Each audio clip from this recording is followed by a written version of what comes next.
What's up, beautiful people? My name is Gabriel J Warren, and Natural Whetstone Sharpening and the Wild Whetstones Community Project are the proud results of my work to provide a lifetime lasting sharpening stone experience.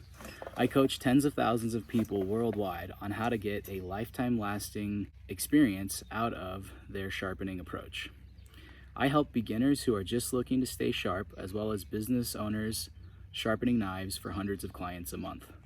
In my 7 years as a professional in the sharpening industry, the biggest thing I've discovered is that less is more in terms of how many stones you own. On top of this, knowing how to use a few different strategies with one natural whetstone allows you to skip buying entire sets of man-made stones. This said, I still find man-made stones have their place, and once you pick up a lifetime lasting natural whetstone, the only other things that you really need are perhaps a diamond plate or a 1000 grit or lower synthetic sharpening stone to help you cover the transition at the very beginning of your sharpening progression. To help you gain a functional mastery of the stages of sharpening and the most common pitfalls to avoid, I've compiled the most important takeaways I've made in my career of professional sharpening over these last 7 years. To help you not waste your time and money on sharpening methods that don't last very long and cause frustration, follow along with me. I'm about to condense nearly a decade of sharpening experience into one video. So grab a comfortable seat, eliminate any distractions, grab a hot beverage or a cold drink if that's your thing, and set aside some time to absorb this information without any distractions. My products and trainings completely eliminate the frustration of dull tools and help my clients maximize their sharpening experience in the most economic and least complicated way possible. Whether you are a beginner at sharpening or an expert, the odds are that you're spending too much money on consumable items in the sharpening realm. These stones and products do not last the test of time, and they cause many difficulties while trying to maintain sharpness. These problems look like stones that wear out while you use them, as well as stones that can be quite costly, and yet over time they absorb water and they eventually fail and crack in their binder because of absorbing too much water, even if you're careful not to oversoak these stones. In life, I find that simplicity is the ultimate form of sophistication. My mission is to train people on how to use just 2 to 3 sharpening stones to accomplish an entire progression, and I break down sharpening into 3 fundamental stages. Just 2 to 3 stones is my recommendation instead of buying a set of 5 to 10, because the entire foundation of sharpening revolves around 3 stages. Also, as a bonus, I'm going to cover how if you are just getting started sharpening, you can use just 1 stone to cover your needs at the beginning, and you do not need to buy multiple stones right off the bat whatsoever. Without trying to provide the ultimate professional level of high polish sharpening, you can break your own personal need sharpening down into just 2 stages, coarse and fine grit. And with the techniques I teach, you can do this on just 1 natural sharpening stone. So follow along and I'm going to explain how this works. Hard and fine grain natural whetstones like the ones I specialize in can actually be prepared dual grit. So if you're just looking for the most bare bones, fast way to sharpen, you can actually do coarse grit sharpening on one side of these stones and fine grit sharpening on the other. Follow along and I'm going to explain how this works. The vast majority of people on the planet are using knives and other sharpened edged tools on a daily basis. Yet less than 10% of people know how to properly sharpen. Of this 10% of people who do some form of sharpening, I would say only 1 in 10 of those know how to actually choose a solid and long-lasting set of sharpening stones. The other 9 out of 10 are spending a lot of money on consumable stones that require many different stages in a progression, which takes longer, and because they wear out, it costs you a lot of money over the years. Everyone knows the frustration of buying a beautiful new knife only to find that quite quickly it goes dull. Often this looks like noticing how much extra pressure and effort is required just for simple cutting tasks. This is more common than not. You may notice this in the kitchen, or perhaps in the context of woodworking, or using a knife or an axe out in nature when you're camping.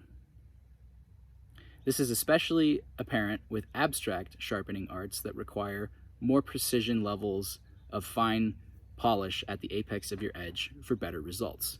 A A few specific examples for this are wood carving or straight razor shaving.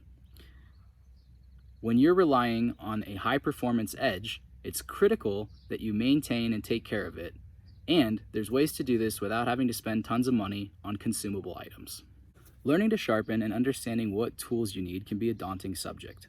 On top of this, 99% of sharpening products available today wear out as you use them, and they'll eventually need to be replaced. This is good for companies selling these sorts of short-lived sharpening products, but this is not so great and actually quite frustrating for the end user. On the flip side, many people buy simple pull-through sharpening options. It's often a V shape and you drag your edge through it. While this works as a down and dirty quick solution, if you're using one of these sharpening methods, you're actually destroying your knife over time because the proper bevel angle is not maintained. So after a few uses, you'll notice that even though you just sharpened your knife, it goes back to dull, usually within one use. And you constantly have to keep doing this until before long, the proper bevel angle is just completely destroyed. With pull-through sharpeners, this temporary burr that is created is the result of destroying that proper bevel angle on your knife. Often people start here with their first sharpening experience, and then they realize that their knife could, 1, be a lot sharper, and 2, that sharpening is not lasting. So, before you go and you look for your first sharpening stone, consider this. That $50 synthetic 1000 grit range or combo sharpening stone, or even spending more than $100 up to $1,000 for a set of 10 different grit progressed sharpening stones with synthetic stones, consider that with just knowing the 3 stages of sharpening, or even simplifying further and just going coarse and spending a little extra time on your fine sharpening stone to catch up, you do not need to buy 10 stones. You don't need to buy 5 stones. Personally, I just use 3. And I'm going to get to that here in a minute. So, these man-made sharpening stone set products come with the hidden pain that you'll have to make this purchase over and over again. Man-made synthetic stones require constantly reflattening them, and they wear out when you're sharpening. So if you do decide to get at least one man-made stone, then you're also going to want a diamond plate for flattening it. Personally, I just use a diamond plate, that 1000 grit sharpening stone, and then I go to a natural sharpening stone. If I'm out and about in the world, I only carry one natural sharpening stone that's ultra hard and ultra fine because I prep the different sides of it coarse or fine. And if it's a pendant, on the edge of the pendant, I'll also do an intermediate grit. So this lets me use just one sharpening stone instead of having to carry a set around with me. So where is this going? Well, simply put, in 2015, after running a professional knife sharpening business for a couple of years, I discovered that there's certain types of sharpening stones that do not dish out. And on top of this, these stones do not absorb water, so they never end up cracking in the long term. They also can be used right away without needing a preliminary soak or water at the ready to keep splashing your stone with as you sharpen.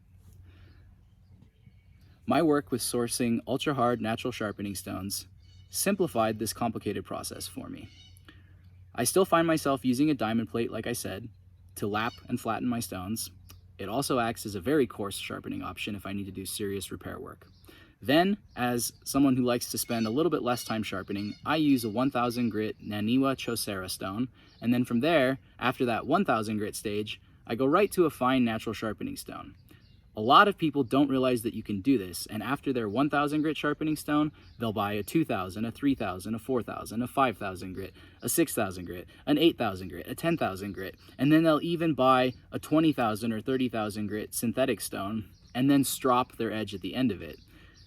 You can eliminate all of those steps just with using a fine natural sharpening stone right after that bevel setting stage. Owning a fine and hard natural whetstone will let you get the same results as those lines of professional synthetic man-made sharpening stones, which often cost $100 to $250 a piece.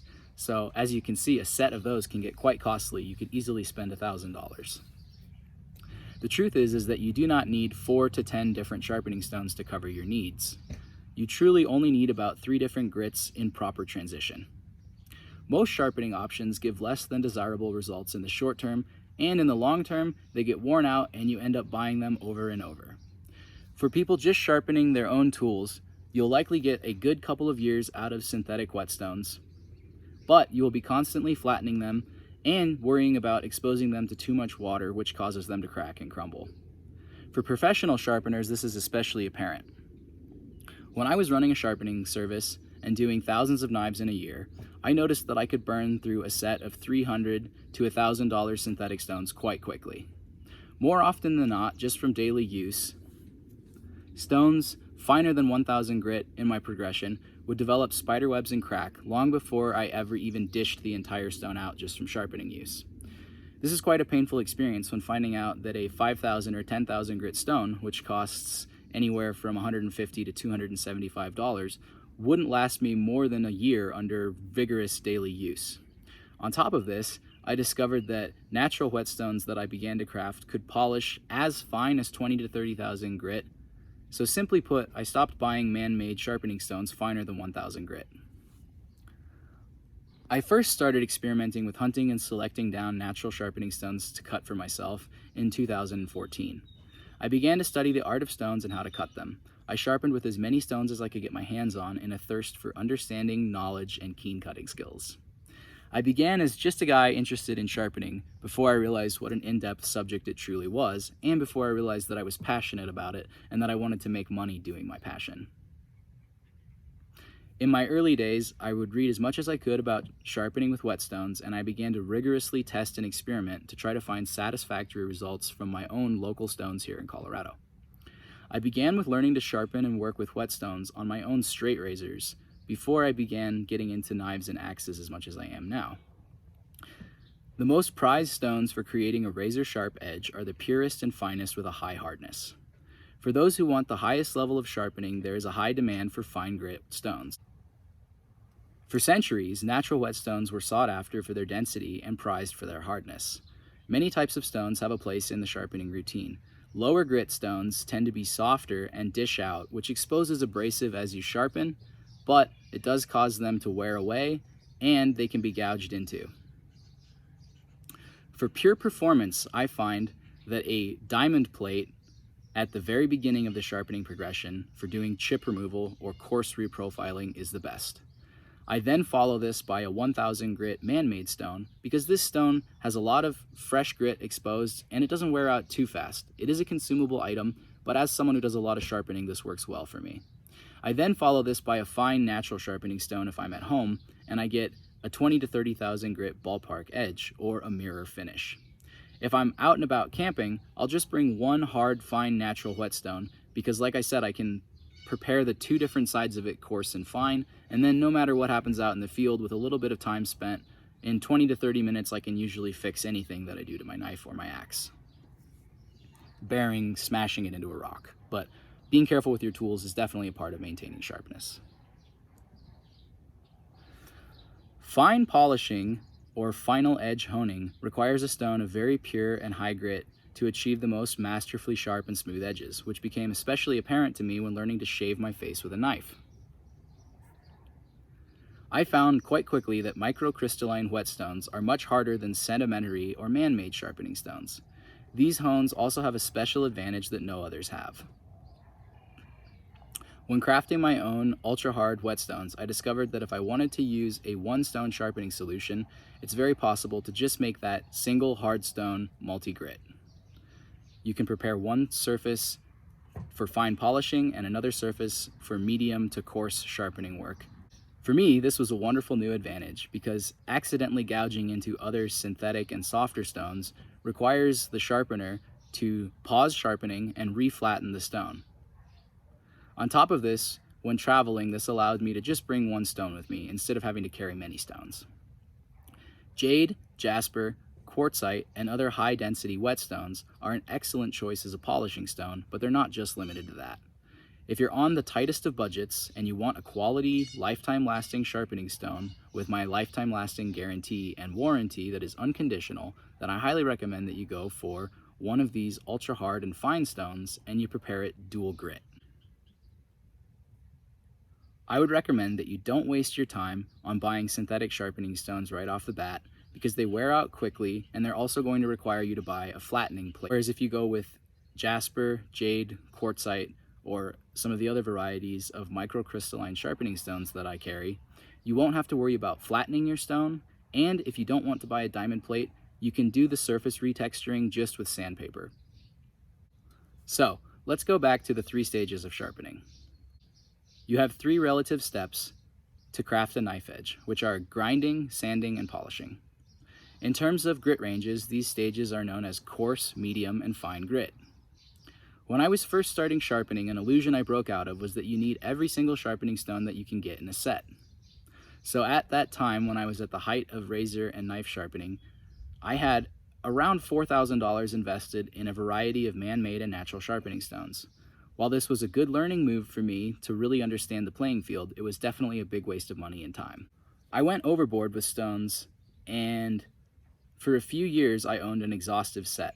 This didn't make me a better sharpener, it just made me feel cool, and I ended up selling them all. For a brief while, I had everything from 400 grit all the way to 30,000 grit, and I had over 15 different sharpening stones. I also tried over a dozen different natural finishing stones, and I found that my favorites were the ones that were the ultra hard microcrystalline type because they didn't dish out and they gave an even higher and finer polish than sedimentary and softer natural sharpening stones. You might be able to afford a full set of sharpening stones with 10 or more if you're sharpening dozens of knives a week because you can justify the cost. But it does require that you never soak these stones or leave them wet for too long. And if you're using them daily, you'll almost certainly encounter the spider webbing and cracking issue within a couple years of when you first purchase them. Even with proper care, I found that all of my man-made stones finer than 1000 grit could be gouged into easily, and even with care not to submerge them in water, they all developed cracks just from regular use. This is from the binder failing from exposure to water, which is guaranteed to happen over time. When I came upon sharpening with jasper, it eliminated the need for owning a huge set of synthetic stones that I was wearing away with every use. I learned that if you could just break sharpening back down into those 3 stages of coarse, medium, and fine, then you really only needed 2 or 3 sharpening stones to handle your entire progression. When I discovered crafting my own whetstones, the only other stones that stayed in my rotation, like I said, are my trusty 325 grit diamond plate and a 1000 grit hard synthetic whetstone. I like Naniwa Chosera for my 1000 grit setup as it costs $100 or less, and if you're doing professional sharpening, you'll notice that this is a great transition stone before you go to your fine finishing stone like jasper. If you could only choose 2 stones, then I would say the most important ones to get are the diamond plate and the hard and fine natural finishing stone. With your diamond plate, you can do extra coarse sharpening work very quickly. However, your diamond plate can also be used to create a slurry. If you use your diamond plate and some water on your fine finishing stone, you can create an abrasion effect that will actually kick up extra grit particles. This will let you use your polishing stone to sharpen at a very fast speed, even though you're transitioning to fine finishing. And if you can choose 3 stones, then that same slurrying technique gets used on your 1000 grit every sharpening session because that 1000 grit stone is dishing out. So as that stone is dishing out, it needs to be reflattened. And as you flatten it and you remove a small bit of material, you also kick up all that grit, and you can keep it on the surface of your sharpening stone to make that grit progression go even faster. I recommend a 325 grit diamond plate because it scratches steel very fast, yet it doesn't gouge into it so deeply that it makes it difficult to remove those initial scratches when you go to your finer stages of sharpening. The 1000 grit man-made stone does wear away as you sharpen, but jasper does not. If you choose to add a 1000 grit man-made sharpening stone to your setup, it will increase your speed at the cost of having a consumable stone. That 1000 grit jasper level, when it's prepared coarse, is fast, but the jasper does eat steel and start to slow down. Whereas if you have a 1000 grit man-made stone, it's wearing out instead of loading up. Because jasper loads up, that's what lets you use one side as a finer polishing stone and one side as a coarse option.